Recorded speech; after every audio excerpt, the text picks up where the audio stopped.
Welcome to the platform of concept चमकेगा। आज मैं स्टूडेंट्स आपके लिए लेके आया हूँ क्लास 9th का वन शॉर्ट रिवीजन, जो कि हमारे केमिस्ट्री के chapter 2 that is matter around us pure, इसका हम वन शॉर्ट रिवीजन करेंगे क्योंकि हाफ ईयरली एग्जाम्स आ रहे हैं और हर बच्चे को रिक्वायरमेंट है इसके रिवीजन्स की। ठीक है, और ये आपके हाफ ईयरली के सिलेबस में भी है, तो इस चैप्टर को ध्यान से पढ़िएगा। कंप्लीट रिवीजन करवाऊंगा मैं। ठीक है, इसके शॉर्ट नोट्स आपको मिल जाएंगे और जो भी एनसीईआरटी को मैंने प्रॉपर इसके कंटेंट को आपको इसके अंदर डाला है, लाइन टू लाइन आपका हर चीज़ का रिवीजन होगा। ठीक है, तो अच्छे से पढ़िएगा। तो चैप्टर की शुरुआत हम करेंगे एक बहुत ही शानदार फ्लो चार्ट से, जिससे आपको पूरे चैप्टर का आइडिया लग जाएगा कि आपको बेसिकली पढ़ना क्या है। ठीक है, तो देखिए यहाँ पे अपने पास मैटर है। मैटर हमने फर्स्ट चैप्टर में पढ़ा था क्या होता है। ठीक है, सॉलिड लिक्विड गैस, 3 स्टेट्स है मैटर के। तो ये जो मैटर है ये 2 पार्ट्स में क्लासिफाई होता है, एक तो हमारा प्योर सब्सटेंस और एक मिक्सचर। ठीक है, प्योर के अंदर हमारे पास क्या आते हैं, एलिमेंट्स और कंपाउंड्स। क्या आते हैं, एलिमेंट्स और कंपाउंड्स। और मिक्सचर में हमारे पास होमोजेनस और हेट्रोजेनस। तो ये ही पूरा। तो हम सबसे पहले स्टार्ट करते हैं एलिमेंट से। ठीक है, जो फर्स्ट टॉपिक हमारा वो क्या है, एलिमेंट। प्योर सब्सटेंस की जो क्लासिफिकेशन है उसके बारे में हम स्टडी करेंगे। तो देखिए एलिमेंट क्या होता है, it is a term used by Robert Boyle. ठीक है, एक साइंटिस्ट थे जिन्होंने फर्स्ट टाइम इस टर्म को यूज़ किया था, और लेवोइजियर थे साइंटिस्ट जिन्होंने इसको एक्सपेरिमेंटली डिफाइन किया था। ठीक है, अब एलिमेंट होता क्या है, it is a basic form of matter which can not be broken down into simpler substance. ठीक है, ये कहना क्या चाह रहा है कि एक ऐसा फंडामेंटल मैटर है, पार्ट ऑफ मैटर है, जो कि हम फर्दर इसको ब्रेक नहीं कर सकते। ठीक है, अगर इसको हम ब्रेक करेंगे तो एटम विजुअल एग्जिस्टेंस खत्म हो जाती है। ठीक है, तो ये इसका कंसेप्ट है। उसके बाद अभी तक देखिए 100 elements are known till now, मतलब अभी तक हम लोगों ने 100 एलिमेंट्स को डिस्कवर किया है, जिसमें से 92 नेचुरल है और बाकी सब क्या है, मैन मेड। ठीक है, नेचुरल जो हमें नेचर से मिले हैं और बाकी हमने क्या खुद बनाए हैं। तो उसके बाद देखिए मेजॉरिटी आर सॉलिड्स। ठीक है, इसमें अब जब 92 का जो क्लासिफिकेशन है, मतलब जो हमने देखा एलिमेंट्स, उसमें हम देख रहे हैं कि मेजॉरिटी क्या है, सॉलिड्स है, मतलब सॉलिड स्टेट में मिलते हैं, जिसमें से 11 है वो जो गैसियस स्टेट में मिलते हैं, और 2 ही ऐसे एलिमेंट्स हैं जो कि लिक्विड फॉर्म में मिलते हैं। एक तो हमारा मरकरी और दूसरा हमारा ब्रोमीन। ठीक है, मरकरी हमारा क्या है, मेटल, और ब्रोमीन इज नॉन मेटल। अभी हम देखेंगे क्या होता है। तो ये हमारा क्लासिफिकेशन है। टोटल 100 एलिमेंट्स में से 92 natural, rest are man made. ठीक है, उसमें से भी majority are solids, 11 are at gaseous state and 2 are liquid. ठीक है, जिसमें मरकरी और ब्रोमीन आता है। उसके बाद एक नोट है, देखिए यहाँ पे ध्यान से, जो गैलियम और सीजियम है, गैलियम और सीजियम क्या है, काफ़ी लो मेल्टिंग पॉइंट होता है उनका। ठीक है, तो वो थोड़ा सा टेम्परेचर, रूम टेम्परेचर से ऊपर पे ही क्या हो जाते हैं, बॉयल हो जाते हैं। ठीक है, लिक्विड में कन्वर्ट हो जाते हैं। देखिए 303 केल्विन, मतलब 28 डिग्री के आसपास ही क्या कर जाते हैं, ये बॉयल हो जाते हैं। ठीक है, गैलियम और सीजियम को जब हम अपने हाथ पे रखेंगे तो वो लिक्विड में कन्वर्ट हो जाएंगे। ठीक है, अब उसके बाद देखो जो हमारे एलिमेंट्स हैं उनको हमने 3 टाइप्स में क्लासीफाई किया है। ठीक है, पहला मेटल, दूसरा नॉन मेटल और तीसरा मेटलॉइड। ठीक है, तो सबसे पहले अपन देखेंगे मेटल। मेटल क्या होता है, यहाँ पे ध्यान से देखिए, मैंने कुछ कैरेक्टरिस्टिक्स लिखे हैं जो कि मेटल को डिफाइन करते हैं। ठीक है, अगर हमें किसी मेटल को पहचानना है तो हम क्या देखेंगे, सबसे पहले दे हैव ए लस्टर।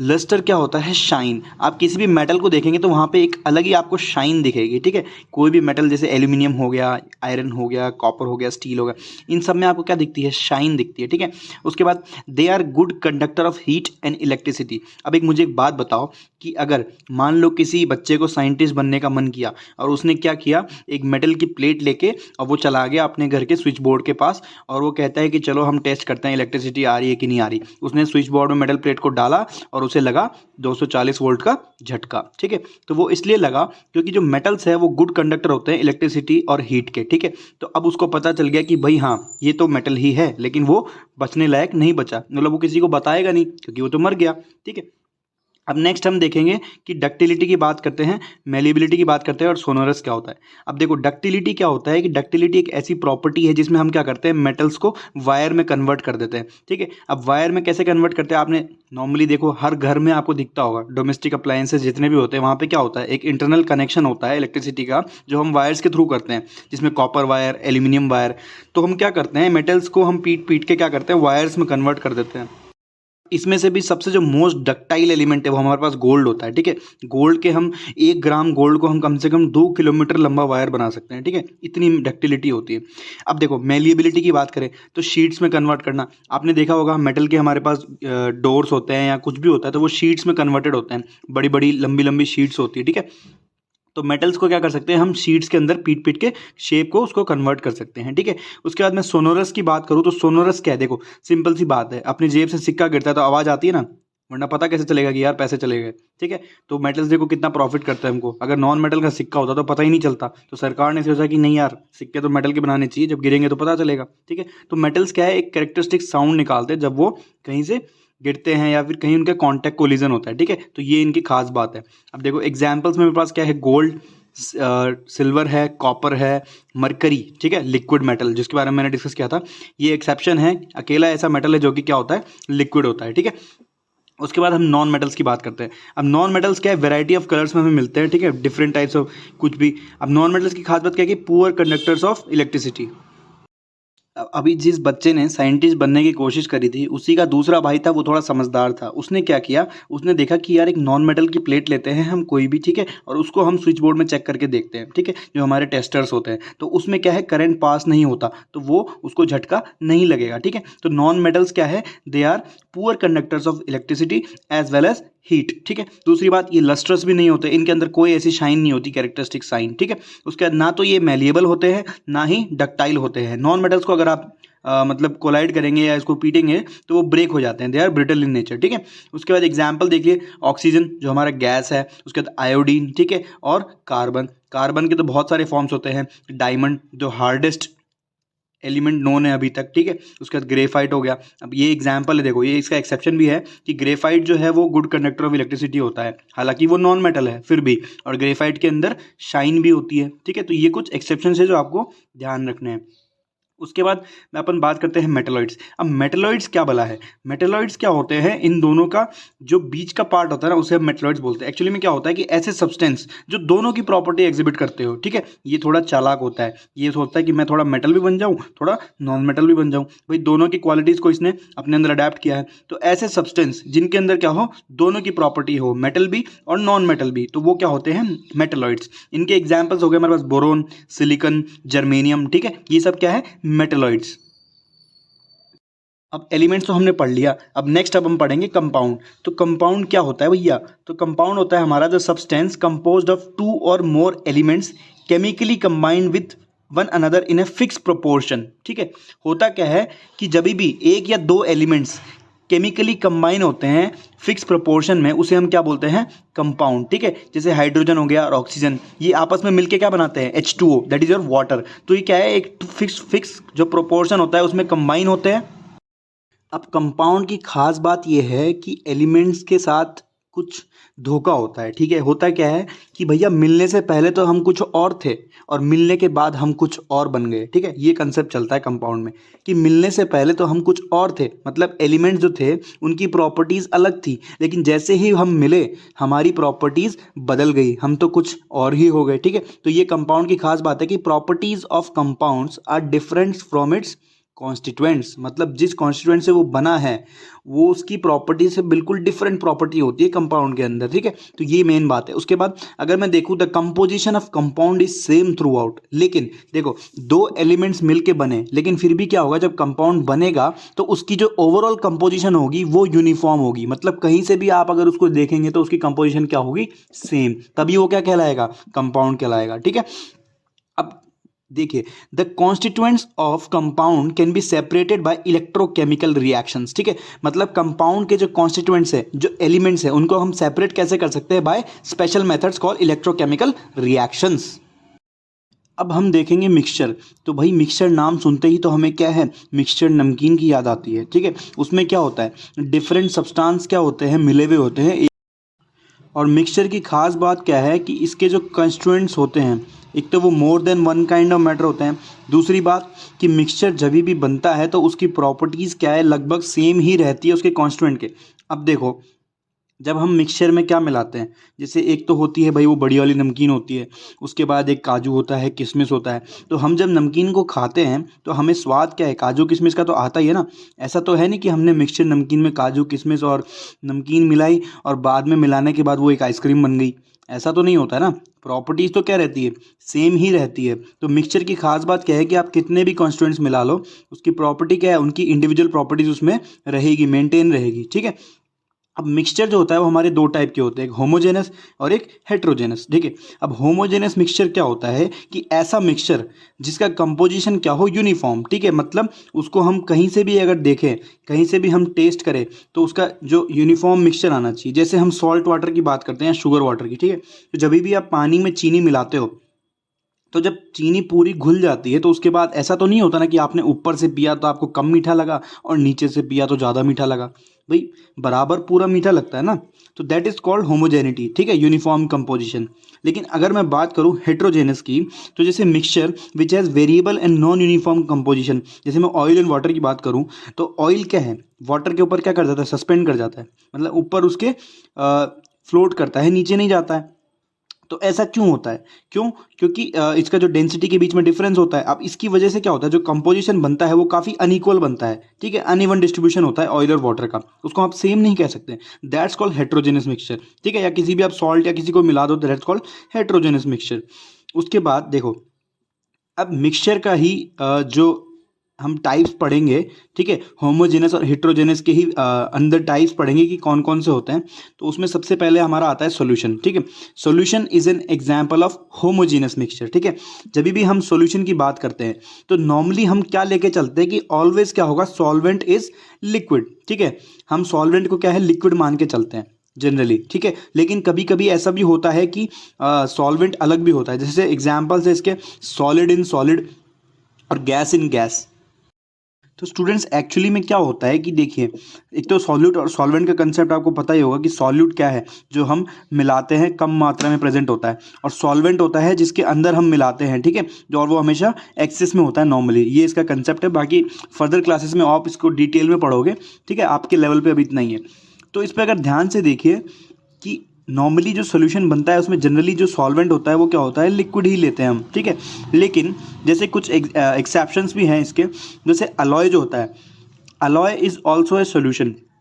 ठीक है, हालांकि उसमें क्या है, वो तो सॉलिड इन सॉलिड है, लेकिन फिर भी अलॉय क्या कहलाता है, सोल्यूशन, क्योंकि वो क्या है, होमोजेनस है, उसके अंदर होमोजेनिटी है। आपने किसी भी अलॉय को देखा होगा, जैसे ब्रास हो गया, ब्रॉन्ज हो गया, तो उसका जो कंपोजिशन है वो सेम रहता है, आप चाहे कहीं से भी देखो। ठीक है, और एयर हो गया, तो एयर भी क्या है, एक सोल्यूशन है, जो गैस इन गैस का सिस्टम है।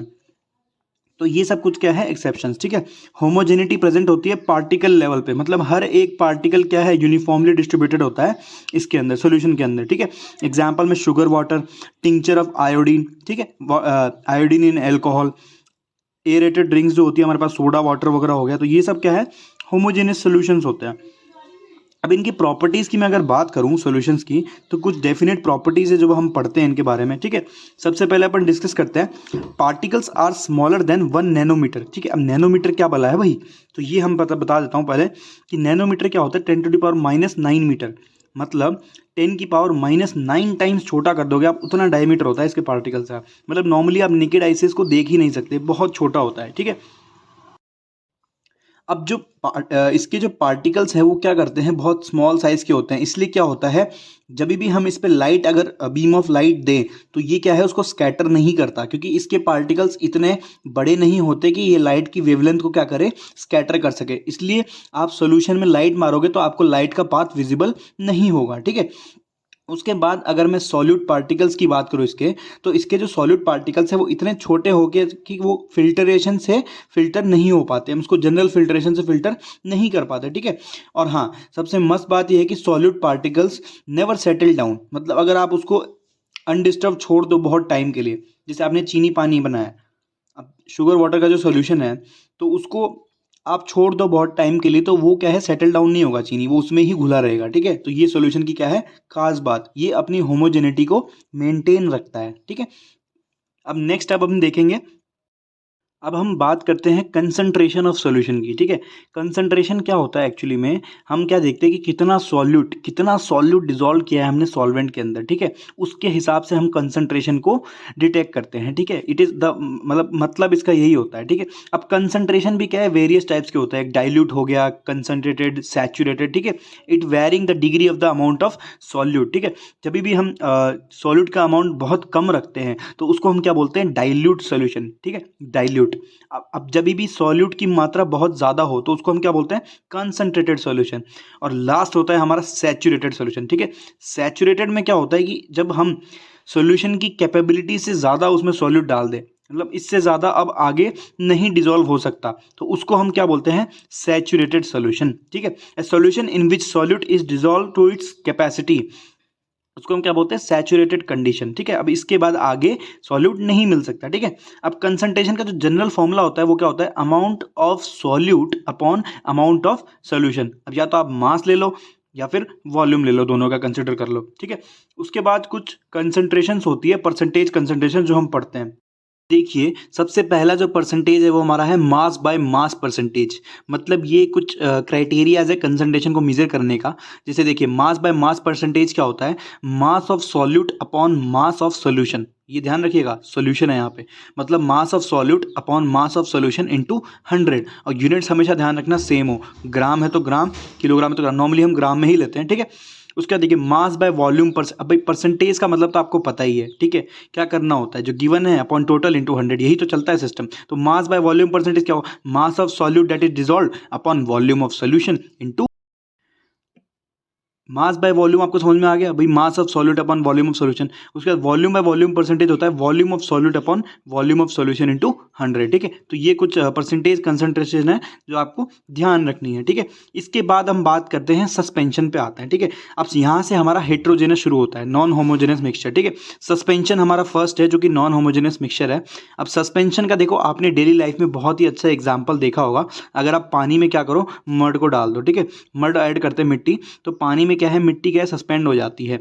और क्या करती है, कुछ तो सेटल डाउन हो जाती है और कुछ मीडियम में से अनइवनली डिस्ट्रीब्यूट हो जाती है। ठीक है, तो उसको हम क्या बोलते हैं, सस्पेंशन। अब इसमें होता क्या है, जो पार्टिकल्स होते हैं वो सस्पेंड हो जाते हैं throughout the bulk of medium, मतलब inside. And particles are obviously visible, क्योंकि डर्ट पार्टिकल्स क्या होते हैं, काफ़ी बड़े होते हैं। It ranges from 10⁻⁻6 meter, at least micrometer के आसपास। ठीक है, तो ये खास बात है।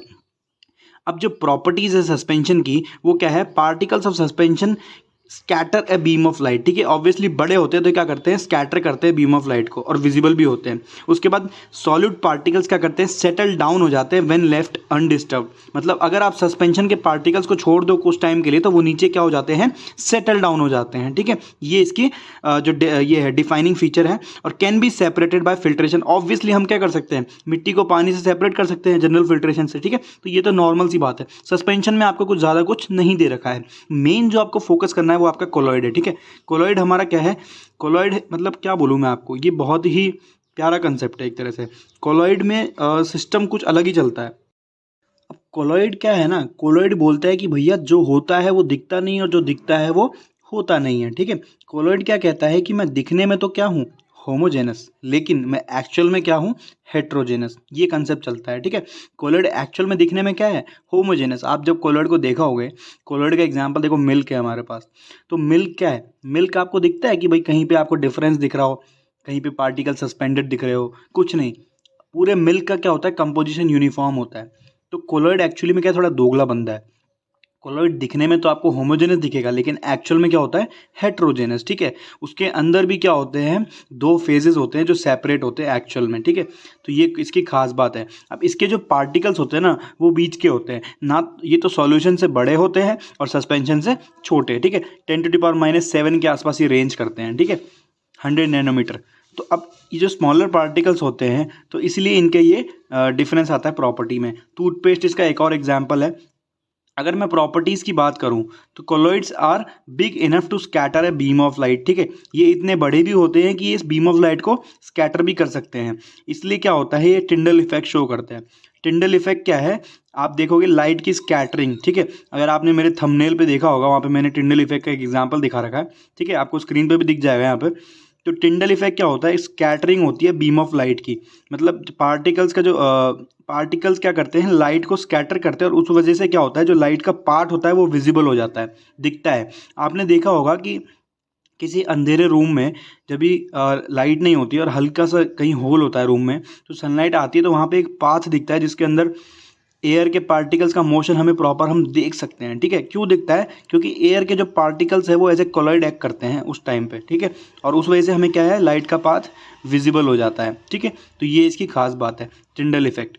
इसके बाद अब हम बात करें दूसरी प्रॉपर्टीज़ की, तो कोलॉइड का क्या है, they can be separated by special technique of separation known as centrifugation, ठीक है। इसके लिए ना तो हम कोई फिल्ट्रेशन यूज़ करते हैं, ना ही कोई अलग टेक्निक होती है, सिंपल एक अलग डिफरेंट टेक्निक होती है जिसे हम क्या बोलते हैं, सेंट्रीफ्यूगेशन। अब सेंट्रीफ्यूगेशन क्या भला है भाई, तो सेंट्रीफ्यूग आपने देखा होगा कि भाई हमारे घर में जो मम्मियाँ होती हैं वो क्या करती है, ये बनाती है, दूध से घी बनाती है, छाछ बनाती है, तो वो क्या करती है, ऐसे ऐसे उसको रोटेट करके लगातार सेंट्रीफ्यूज करती है, ठीक है। जिस वजह से क्या होता है, जो हाई डेंसिटी पार्टिकल्स होता है वो तो नीचे चले जाते हैं और जो लो डेंसिटी पार्टिकल्स है वो ऊपर रहते हैं, ठीक है। तो इसलिए जो वहाँ पे फैट वाला पार्ट होता है, फैट और घी वो अलग हो जाता है, सेपरेट हो जाता है, और जो बटर मिल्क है, छाछ जिसे हम बोलते हैं, वो सेपरेट हो जाता है। तो दिस इज कॉल्ड सेंट्रीफ्यूगेशन। इससे हम क्या करते हैं, कोलॉइड को भी सेपरेट कर सकते हैं इसके कॉन्स्टिट्यूएंट्स में। अब कंपोनेंट्स ऑफ जो कोलॉइडल सॉल्यूशंस है वो दो टाइप के होते हैं, देखो, डिस्पर्स फेज और डिस्पर्स मीडियम। अब डिस्पर्स फेज क्या है ना, वो एक्ट करता है सॉल्यूट की तरह, ठीक है। कोलॉइड के अंदर हम प्रॉपर सॉल्यूट या सॉल्वेंट का कंसेप्ट यूज नहीं करते, हम इन्होंने इसको अलग नाम दिया है, ठीक है। यहाँ पे जो डिस्पर्स फेज होता है, it acts like solute like component, ठीक है। और जो डिस्पर्स मीडियम है जिसके अंदर ये सॉल्यूट लाइक कंपोनेंट क्या होता है, डिसॉल्व होता है, ठीक है। तो इस तरह से दो फेज होते हैं। उसके बाद अगर हम सेपरेशन टेक्निक्स पे आते हैं, ठीक है, यहाँ पे आपका कोलॉइड खत्म होता है, उसके बाद हम देखेंगे डिफरेंट सेपरेशन टेक्निक्स कि भाई सेपरेट कैसे किया जाए मिक्सचर्स को। तो देखो यहाँ पे हेट्रोजेनस जो मिक्सचर्स है, they can be easily separated by simple methods like hand picking, sieving and filtration. ये सिंपल मेथड से फिजिकली हम क्या कर सकते हैं, रिमूव कर सकते हैं हेट्रोजेनस मिक्सचर को, ठीक है। नेक्स्ट जो हमारा मेथड है वो है इवेपोरेशन। ये कब यूज़ करते हैं, जब भी हमारे पास क्या हो, एक वॉलेटाइल सब्सटेंस हो और एक नॉन वॉलेटाइल सब्सटेंस हो, ठीक है। तो क्या होता है, जब नॉन वॉलेटाइल सब्सटेंस है वो क्या मिक्स नहीं होता है इसके अंदर, तो वो क्या करेगा, इवेपोरेशन से हम उसको सेपरेट कर सकते हैं by the difference of boiling points, ठीक है। उसके बाद में सेंट्रीफ्यूगेशन, देखो अभी आपको मैंने बता ही दिया सेंट्रीफ्यूगेशन क्या होता है, the denser particles are force to the bottom and the lighter particles stay at the top, ठीक है। जब हम क्या करें, उसको स्पिन रैपिडली, मतलब जोर से अगर हम उसको घुमाते हैं तो क्या होता है, डेंसर पार्टिकल्स नीचे चले जाते हैं और लाइटर पार्टिकल्स ऊपर आ जाते हैं। तो डेंसिटी बेस्ड डिफरेंस होता है इसमें, ठीक है। अब ये यूज़ कहाँ कहाँ होता है, एक तो ब्लड यूरिन टेस्ट वगैरह में क्या होता है, ब्लड और यूरिन को सेपरेट करने के लिए, ठीक है। उसका डेयरी में आपको बता ही दिया मैंने, जो मिल्क और बटर वाला कंसेप्ट चलता है वो सब, ठीक है। उसका सब्लिमेशन एक कंसेप्ट है जिसमें क्या होता है, नॉर्मली सॉलिड क्या होता है, डायरेक्टली कन्वर्ट हो जाता है गैस में, ठीक है। जैसे कैम्फर हो गया, नेप्थलीन बॉल्स, तो जो सब्लिमेटिंग सब्सटेंस है उन दोनों को सेपरेट करने का बढ़िया तरीका है सब्लिमेशन, ठीक है। उसके बाद हमारा आता है क्रोमेटोग्राफी। अब क्रोमेटोग्राफी क्या है, it is a process of separation of component of a mixture of solute that dissolve in same solvent, मतलब ऐसे सॉल्यूट जिनका सॉल्वेंट क्या हो, सेम, तो उनमें से डिफरेंस सेपरेट करने के लिए क्या करते हैं, क्रोमेटोग्राफी यूज करते हैं, जिसमें हम क्या करते हैं, डेंसिटी बेस्ड ग्रेडियंट के हिसाब से हम पेपर पे क्या करते हैं, कलर्स को सेपरेट करते हैं, कलर्स ऑफ डाई हो गया, ठीक है, ड्रग्स फ्रॉम ब्लड हो गया, तो इनको क्या हम कर सकते हैं, सेपरेट कर सकते हैं, ठीक है। ऑन क्रोमेटोग्राफी पेपर, एक पेपर होता है जिसके ऊपर क्या होता है, ये वो एड्जॉर्ब हो जाते हैं एड्जॉर्प्शन के प्रोसेस से, ठीक है।